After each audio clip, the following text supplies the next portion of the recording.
మహిళలకు నిరీక్షణ మహిళ కార్యక్రమంలోని మరొక ఎపిసోడ్కి స్వాగతం. ఈరోజు మనం అత్యంత ప్రాథమికమైన విషయాలైన దేవుడు ఏమై ఉన్నాడు, ఆయన గుణాలను మన జీవితానికి అన్వయించుకొనుట ఎలా అనే విషయాలను గురించి మాట్లాడుకుందాం. ఆయన ఎలా ఉండాలని మనం ఊహించుకుంటున్నామో అలా కాదు. సంస్కృతి ఆయనను ఎలా వివరిస్తుందో అలా కూడా కాదు. కానీ ఆయన తనను తాను ఎలా ప్రత్యక్షపరుచుకుంటాడో ఆ విధంగా. ఇది మనలో చాలామందిని గుర్తించవలసి ఉంది. నీవు దేవుని గూర్చి ఆలోచించినప్పుడు ఏ విధముగా ఆలోచిస్తావో అదే నీ జీవితంలో ప్రతి విషయాన్ని రూపొందిస్తుంది. నీవు ఎలా ప్రార్థిస్తావో, బాధకు నీవు ఎలా స్పందిస్తావో అది తీర్చిదిద్దుతుంది. అది మిమ్మల్ని మీరు చూసుకునే విధానాన్ని తీర్చిదిద్దుతుంది. మీరు సమాధానముగా బ్రతకాలా లేదా ఒత్తిడితో బ్రతకాలా అనేది తీర్చిదిద్దుతుంది.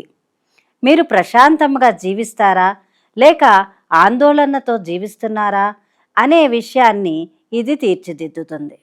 ఇర్మియా గ్రంథం 9వ అధ్యాయం 23 నుండి 24 వచనాలు ఇలా చెబుతున్నాయి. అతిశయించువాడు నన్ను తెలుసుకొనుటను బట్టియే అతిశయించవలను. మరియు 9వ కీర్తన 10వ వచనం సెలవిస్తుంది, యెహోవా నిన్ను ఆశ్రయించు వారిని నీవు విడిచిపెట్టువాడవు కావు. కావున నీ నామం ఎరిగిన వారు నిన్ను నమ్ముకొందురు. వాక్యము ఒక విషయాన్ని స్పష్టం చేస్తుంది. విశ్వాసము అనేది జ్ఞానమును మించి ఎదుగుతుంది. ఒకవేళ దేవుని గూర్చిన మన జ్ఞానము వక్రీకరించబడినట్లయితే మన నమ్మకము స్థిరంగా ఉండదు. ఎందుకంటే దేవుడు ఎవరన్నది తెలుసుకోవడం మన జీవితాన్ని తక్కువ చేయదు. అది నీ విశ్వాసాన్ని బలముగా చేస్తుంది, నీ గుర్తింపును స్థిరముగా ఉంచుతుంది, మరియు అది నిన్ను స్థిరమైన బలమైన ఆరాధనలోకి నడిపిస్తుంది. కాబట్టి మనము కార్యక్రమాన్ని ప్రారంభిస్తుండగా మనకున్న ఆలోచనలను పక్కన పెట్టి వాక్యాన్ని గమనిద్దాం. దేవుడు తనను తాను బయలుపరుచుకొనిద్దాం మరియు ఆయన గొప్పతనము మన జీవన విధానాన్ని మలచనిద్దాం. ఇర్మియా 9వ అధ్యాయము 23 నుండి 24 వచనాలు సెలవిస్తున్నట్లు, జ్ఞాని తన జ్ఞానమును బట్టియు శూరుడు తన శౌర్యమును బట్టియు అతిశయింపకూడదు. ఐశ్వర్యవంతుడు తన ఐశ్వర్యమును బట్టి అతిశయింపకూడదు. అతిశయించువాడు దేనిని బట్టి అతిశయింపవలననగా, భూమి మీద కృప చూపుచు నీతి న్యాయములు జరిగించుచునున్న యెహోవాను నేనే అని గ్రహించి నన్ను పరిశీలనగా తెలుసుకొనుటను బట్టియే అతిశయింపవలనని యెహోవా సెలవిచ్చుచున్నాడు. 9వ కీర్తన 10వ వచనం మరికొంత ప్రాముఖ్యమైన దాన్ని సెలవిస్తుంది. యెహోవా నీ నామం ఎరిగిన వారు నిన్ను నమ్ముకొందురు. అందుకే దేవుని పట్ల మనకున్న దర్శనాన్ని వాక్యము ప్రతిసారి సరిచేస్తుంది. యెషయా 40వ అధ్యాయము 25వ వచనములో, నీవు ఇతనితో సమానుడువని మీరు నన్నెవనికి సాటి చేయుదురు అని పరిశుద్ధుడు అడుగుచున్నాడు. దానికి జవాబు, ఎవరూ లేరు. దేవుడు మనలాంటి వాడు కాడు. ఆయన గొప్పవాడు, ఆయన భిన్నమైన వాడు. మనము ఆ వ్యత్యాసాన్ని కోల్పోయినప్పుడు ఆరాధన బలహీనమవుతుంది. అదేవిధంగా దేవుణ్ణి సరిగా అర్థం చేసుకోవడం అనేది మనలో స్థిరత్వాన్ని కలిగిస్తుంది. రోమా పత్రిక 11వ అధ్యాయం 33వ వచనం అది ఆశ్చర్యంతో నింపుతుంది. ఆహా, దేవుని బుద్ధి జ్ఞానముల బాహుల్యము ఎంతో గంభీరము. వేదాంత జ్ఞానము బైబిల్ ఆధారమైనది అయినప్పుడు అది ఆరాధనకు దారితీస్తుంది, కానీ ఆటంకంకు కాదు. అయితే ఈ భాగము మన దర్శనాన్ని తిరిగి నిర్మించుకోవడాన్ని గూర్చినది. దేవుని గుణాలు అనేవి వేదాంతాల కొరకు మాత్రమే ఉద్దేశించిన విద్యాపరమైన భాగాలు కాదు. అవి నీ బాధను వివరించే విధముగా నిన్ను రూపొందిస్తాయి. నీ గుర్తింపును నీవు అర్థము చేసుకునే విధముగా రూపొందిస్తాయి. జవాబు రాని ప్రార్థనలకు నీవు ఎలా స్పందించాలో ఆ విధముగా రూపొందిస్తాయి. అయితే దేవుడు నిజంగా సార్వభౌముడైతే అప్పుడు నీ పరిస్థితులు అనుకోకుండా జరిగినవి కావు. ఒకవేళ ఆయన నిజంగా మంచివాడైతే శ్రమ అనేది భయంకరమైనది కాదు. ఒకవేళ ఆయన నిజంగా మారని వాడైతే ఆయన నీకిచ్చిన వాగ్దానాలు నీ భావోద్వేగాలను బట్టి మారవు. ఈ ఎపిసోడ్లో దేవుని యొక్క మార్పు లేని గుణాలు అనగా మనము పొందుకోలేని మార్చుకోగలిగిన గుణాల గురించి, తర్వాత త్రిత్వం గురించి తెలుసుకుందాం. ఆయన స్వభావములో ఆయన ఏమై ఉన్నాడో, ఆయన నిత్యత్వములో తండ్రిగా, కుమారునిగా మరియు పరిశుద్ధాత్మగా తనలో తాను ఏమై ఉన్నాడో చూద్దాం. ఇది మన క్రైస్తవ ఆరాధనకు పునాది. ఎందుకంటే దేవుణ్ణి మనం సరైన విధానంలో చూడాలి కాబట్టి. మనము దేవుని యొక్క మార్పు లేని గుణాల గురించి మాట్లాడినప్పుడు అవి దేవుడు మాత్రమే కలిగి ఉండే గుణాల గురించి మాట్లాడదాం. అవి మనం ఏమాత్రము పంచుకోగలిగే లక్షణాలు కాదు. అవి దేవుడు ఎలాంటి వాడై ఉన్నాడో వివరిస్తాయి. ఈ గుణాలు ఆయన గొప్పతనాన్ని కాపాడతాయి. దేవుడు కేవలం మనలాంటి ఒక పెద్ద రూపం కాదని ఇవి మనకు జ్ఞాపకం చేస్తాయి.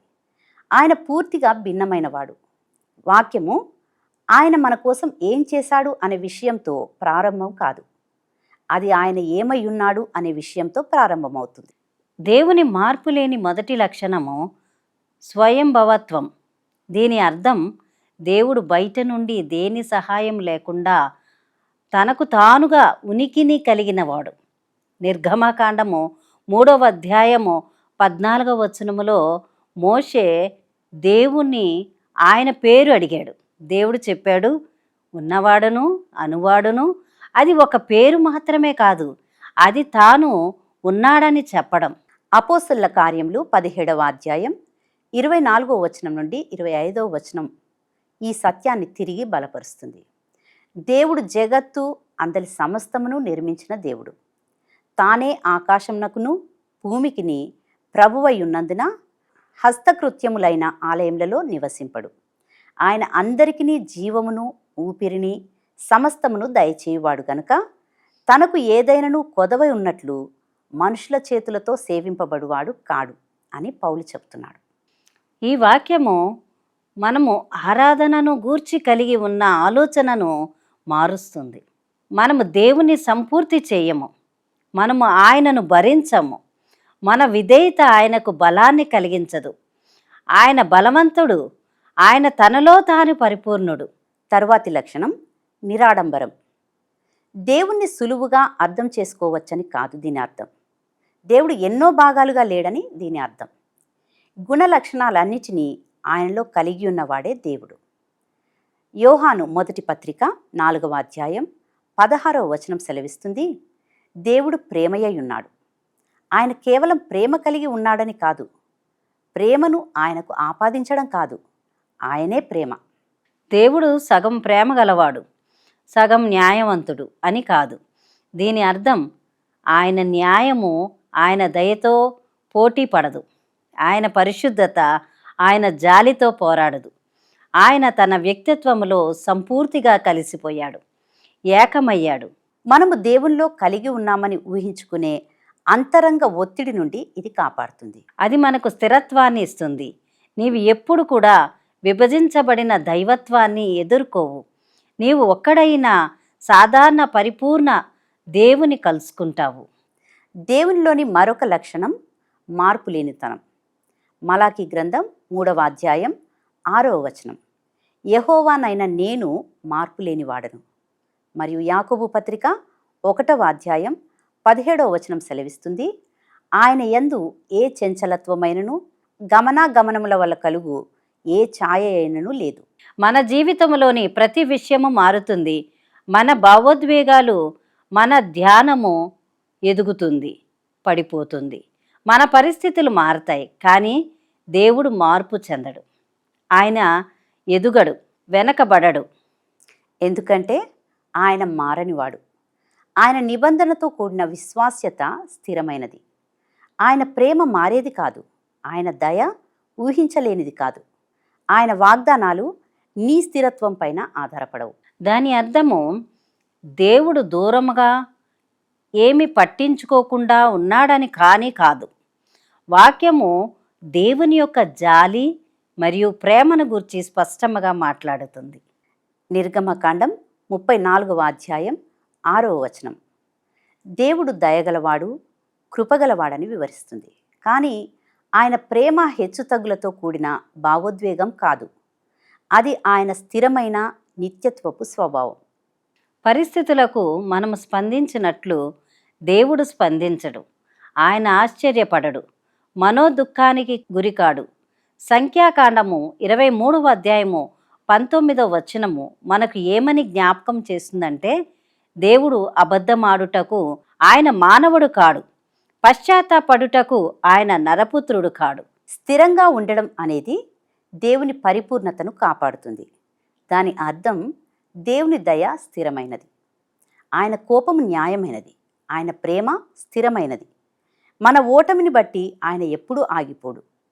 మరొక ప్రాముఖ్యమైన లక్షణం నిత్యత్వం. కీర్తనలు 90వ అధ్యాయము 2వ వచనం ప్రకటిస్తుంది, నిత్యత్వము నుండి నిత్యత్వం వరకు నీవే దేవుడవు. దేవునికి ప్రారంభము అంతము అనేవి లేవు. ఆయన సమయము ద్వారా కట్టబడి లేడు. సమయాన్ని మనం అనుభవించినట్టు ఆయన అనుభవించడు. ఆయనకు త్వరపడాల్సిన పని లేదు. ఆయన వృద్ధుడు కాడు. ఆయన చరిత్రను చూసి ఆశ్చర్యపోడు. మనం ఆలస్యం అనుకున్నది ఆయనకు ఆలస్యం కాదు. మరియు చివరి లక్షణం నిత్యత్వం. దేవుడు తన స్వభావములో, ఆయన సంపూర్ణతలో ఎంతో గొప్పవాడు. 1 రాజులు 8వ అధ్యాయము 27వ వచనం సెలవిస్తుంది, ఆకాశ మహాకాశములు ఆయనను పట్టజాలవు, ఆయన గొప్పతనానికి హద్దులు లేవు. ఆయన జ్ఞానమునకు మితి లేదు. ఆయన శక్తి అపారమైనది, ఆయన సన్నిధి అపారమైనది. దేవునికి చివరి బిందువు అనేది లేదు. ఆయనకు పరిమితులు లేవు, హద్దులు కూడా లేవు. మనము ఈ లక్షణాలను పరిశీలించినప్పుడు మనకు స్పష్టంగా అర్థమవుతాయి.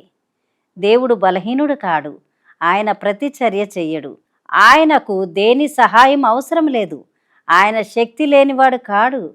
ఆయన స్వయంభవుడు, సాధారణమైనవాడు, మార్పు లేనివాడు, పశ్చాత్తాప పడనివాడు, నిత్యుడు, అంతటా వ్యాపించి ఉన్నవాడు. దేవుడు మాత్రమే కలిగి ఉండే మనము పొందుకోలేని గుణాలను గూర్చి మనము నేర్చుకున్నాము. ఇప్పుడు మనము తరచుగా చెప్పుకునే ఆయన నుండి పొందుకోదగిన గుణాలను గూర్చి మాట్లాడుకుందాం. ఆయన స్వరూపములో సృష్టింపబడిన వారిలో తగిన విధముగా ఈ గుణాలు కనిపిస్తాయి. అవి మనలను దైవికమైన వారిగా మార్చవు, కానీ ఆయన నీతితో కూడిన స్వభావమును మనకు వెల్లడిపరుస్తాయి. ఆదికాండము 1వ అధ్యాయం 27వ వచనం మనకు చెబుతుంది, మానవాళి దేవుని స్వరూపంలో చేయబడింది. దాని అర్థం దేవునిలాగా మనం ఉనికిలోనికి వచ్చామని, నిత్యత్వాన్ని పొందుకున్నామని, అనంతమైన వారమని కాదు. కానీ మనము ఆయన పరిశుద్ధతను, ఆయన మంచితనాన్ని, ఆయన ప్రేమను, ఆయన నీతిని అసాధారణంగా ప్రతిబింబించడానికి పిలువబడ్డాం. ఈ గుణాలు ఆయన గొప్పతనాన్ని మాత్రమే చూపవు, కానీ ఆయన స్వభావమును ఎలాంటిదో మనకు చూపుతాయి. మనము పొందుకోదగిన గుణము పరిశుద్ధత.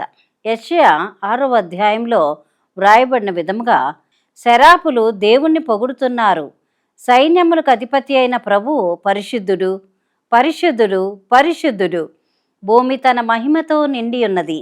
పరిశుద్ధత అనగా దేవుడు నైతికముగా పవిత్రుడు, ప్రత్యేకమైన వాడు అని. పరిశుద్ధత అనేది దేవుని గుణాలలో ఒకటి. ఆయన ప్రేమ పరిశుద్ధమైనది, ఆయన న్యాయము పరిశుద్ధమైన న్యాయం. పేతురు రాసిన మొదటి పత్రిక 1వ అధ్యాయం 16వ వచనం సెలవిస్తుంది, మిమ్మును పిలిచిన వాడు పరిశుద్ధుడై ఉన్న ప్రకారము మీరును సమస్త ప్రవర్తన యందు పరిశుద్ధులై ఉండుడి. పరిశుద్ధత పూర్తిగా ప్రభువుకు చెందినది. పరిశుద్ధతకు సన్నిహిత సంబంధం కలిగినవి నీతి మరియు న్యాయం. ద్వితీయోపదేశ కాండము 32వ అధ్యాయం 4వ వచనం సెలవిస్తుంది, ఆయన ఆశ్రయ దుర్గముగా ఉన్నాడు, ఆయన కార్యము సంపూర్ణము, ఆయన చర్యలనియు న్యాయములు, ఆయన నిర్దోషి అయి నమ్ముకొనదగిన దేవుడు, ఆయన నీతిపరుడు, యథార్థవంతుడు. దేవుడు ఎల్లప్పుడూ నీతితో వ్యవహరిస్తాడు. అనగా దేవుడు ఎప్పుడు కూడా ఏకపక్షముగా వ్యవహరించడు. ఆయన తన ప్రమాణాలను తగ్గించడు. 89వ కీర్తన 14వ వచనము సెలవిస్తుంది, నీతి న్యాయములు నీ సింహాసనానికి ఆధారములు. దేవుడు తీర్పు తీర్చినప్పుడు యథార్థముగా తీరుస్తాడు. ఆయన రక్షించేటప్పుడు సంపూర్ణముగా చేస్తాడు. ఆయన క్రియలు పక్షపాతము లేనివి. మనం పొందుకోదగిన మరొక గుణము మంచితనం. 34వ కీర్తన 8వ వచనం, యెహోవా ఉత్తముడని రుచి చూచి తెలుసుకొనుడని పిలుస్తుంది.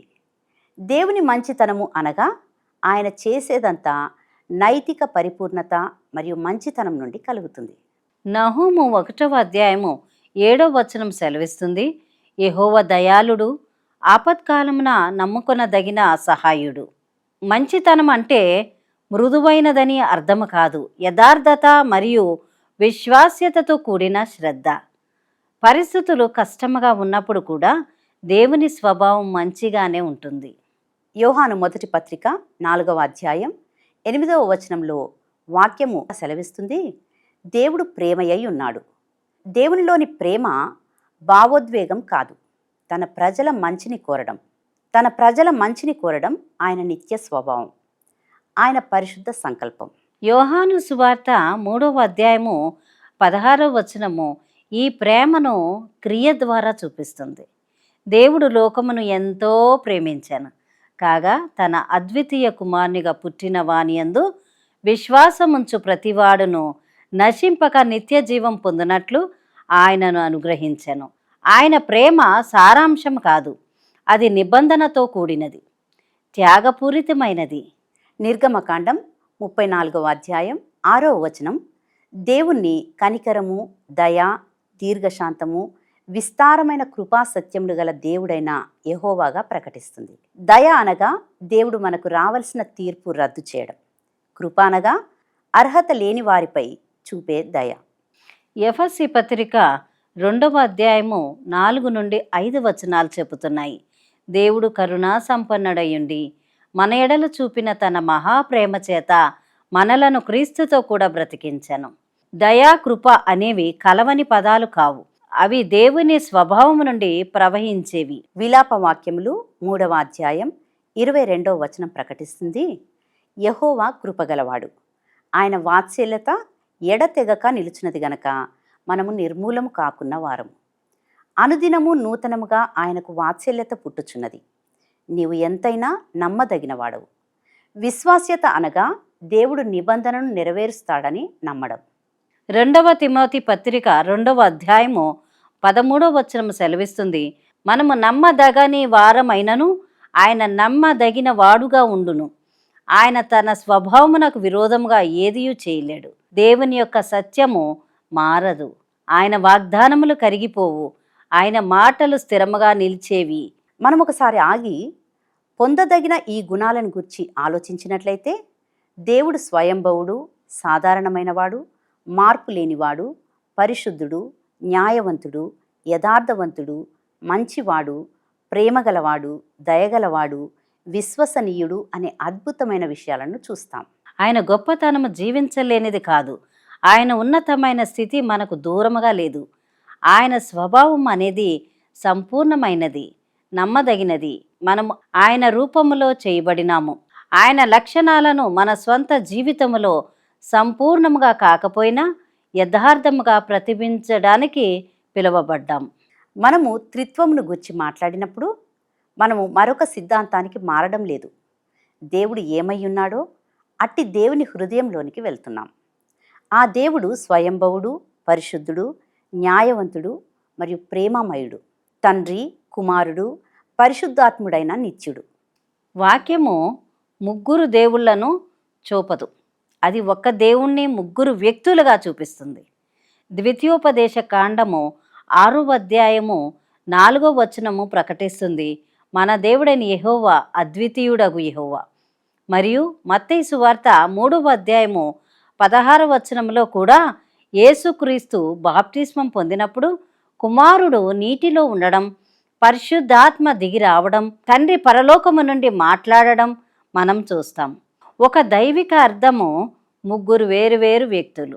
యోహాను సువార్త 1వ అధ్యాయం 1వ వచనం సెలవిస్తుంది, ఆది యందు వాక్యముండెను, వాక్యము దేవుని యొద్ద ఉండెను, వాక్యము దేవుడై ఉండెను. కుమారుడు దేవుని నుండి విభిన్నమైన వాడు కాడు, కానీ సంపూర్ణంగా దేవుడు. మరియు యోహాను సువార్త 14 నుండి 16 అధ్యాయాలు యేసు ప్రభువు తండ్రి ద్వారా కుమారుడు పంపే పరిశుద్ధాత్మను గూర్చి మాట్లాడుతున్నాడు. వాక్యము దైవశక్తిని విభజించకుండానే నిజమైన వ్యక్తిగత విభిన్నత్వాన్ని వెల్లడిస్తుంది. ఇది దేవుని గుణలక్షణాలను లోతుగా అర్థం చేసుకోవడానికి సహాయపడుతుంది. మనము దేవుడి ప్రేమే అయి ఉన్నాడు అని చెప్పినప్పుడు ఆ ప్రేమ అంగీకరించేది కాదు. 1 యోహాను 4:8 సెలవిస్తుంది, దేవుడు ప్రేమే అయి ఉన్నాడు. అయితే ప్రేమకు సంబంధము అవసరమై ఉంటుంది. సృష్టి కంటే ముందు, కాలానికంటే ముందు తండ్రి పరిశుద్ధాత్మ సహవాసములో కుమారుణ్ణి ప్రేమించాడు. ప్రేమ అంటే దేవుడు ఏదో చేయడం, మొదలు పెట్టడం కాదు. ఆయన నిత్యత్వములో ఏమై ఉన్నాడో అది. యోహాను సువార్త 17వ అధ్యాయంలో యేసు ప్రభువు, తండ్రి, లోకము పుట్టక మునుపు నీ యొద్ద నాకు ఏ మహిమయుండెనో అనగా దాని అర్థం, దేవుడు ఒంటరిగా ఉన్నందుకు సృష్టిని చేయలేదు. ఆయన అప్పటికే నిత్యత్వ సహవాసంలో సంపూర్ణంగా ఉన్నాడు. మరియు రక్షణ అనగా కేవలం క్షమాపణ కాదు, అది బల్ల సహవాసంలో పాలు పొందడం. కొరింథీయులకు వ్రాసిన 2వ పత్రిక 13వ అధ్యాయము 14 యేసు ప్రభువు కృప, తండ్రి యొక్క ప్రేమ మరియు పరిశుద్ధాత్మ సహవాసమును గురించి మాట్లాడుతుంది. మనము త్రియేక దేవుణ్ణి సహవాసంలోనికి తీసుకురాబడ్డాము. కాబట్టి మనము త్రిత్వంను ఒప్పుకున్నప్పుడు అది దేవుని నిత్యత్వ సంబంధము కలది, నిత్యము పరిశుద్ధమైనది, నిత్యము ప్రేమతో నిండినదని ఒప్పుకుంటున్నట్లు. వారి ఐక్యత వ్యక్తిగత విభిన్నతను తొలగించదు. దాని అర్థము నీ విశ్వాసము ఒక గ్రహింపునకు నడిపించబడలేదు, అది కుమారునికి ద్వారా పరిశుద్ధాత్మతో తండ్రి వైపుకు నడిపించబడింది. నిత్యత్వము అనే సిద్ధాంతము ఆరాధనను క్లిష్టపరచదు, అది ఆరాధనను లోతుగా నడిపిస్తుంది. అనంతుడు, మార్పులేని దేవుడిని మరియు మనలను సహవాసంలోనికి ఆహ్వానించే దేవుణ్ణి జ్ఞాపకం చేస్తుంది. నీవు దేవుణ్ణి చూచే విధానాన్ని బట్టి నీ అనుదిన ప్రతిస్పందనలు రూపుదిద్దుకుంటాయి. నీవు ఆందోళనగా ఉన్నప్పుడు ఎటువంటి దేవుడు నీ జీవితాన్ని పరిపాలిస్తున్నాడని మీరు అనుకుంటారు? నీవు అవమానం పొందినప్పుడు ఎటువంటి దేవుణ్ణి నీవు దర్శిస్తున్నావని అనుకుంటున్నావు? ఒకవేళ దేవుడు దేని మీదనైనా ఆధారపడేవాడైతే అప్పుడు సమస్తమును మనమే భరించాల్సి వచ్చేది. అయితే ఆయన స్వయంభవుడు కాబట్టి ఒత్తిడి ఎత్తివేయబడింది. నీవు వాస్తవానికి భరించడం లేదు, నీవు భరింపబడుతున్నావు. అది నీవు బాధ్యతలను మోసే విధానాన్ని మారుస్తుంది. ఒకవేళ దేవుడు విభజించబడి ఉంటే ఆయనలోని ఒక భాగం మరొక భాగాన్ని అధిగమిస్తుందేమో అని నీవు ఎప్పుడు భయపడవలసి వచ్చేది?